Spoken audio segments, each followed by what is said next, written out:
have a surprise for you. Love you. Love you too. Hello everyone! For today's video ay papakita ko sa inyo kung paano namin sinorpresa ang bawat isa ngayong araw ng mga puso.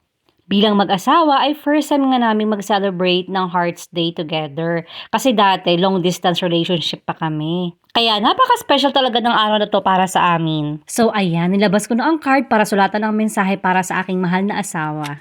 At alam nyo ba, dito sa Amerika ay usong-uso pa din ang pagbibigay ng mga cards sa kahit anong mga okasyon. Anyway, ayan na pala ang aking asawa, dumating na from work. At naka-uniform pa nga siya dyan kasi kakapasok lang niya ng bahay. Na-sense ko agad na meron siyang pabulaklak kasi sa pintuan pa lang narinig ko na yung pag-ingay ng paghawak niya sa bouquet. So niready ko na ang aking camera para may ebidensya.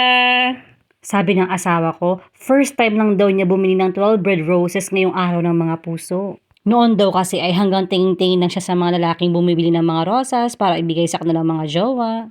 And now, according to him, since he's happily married to me, why not buy these beautiful flowers?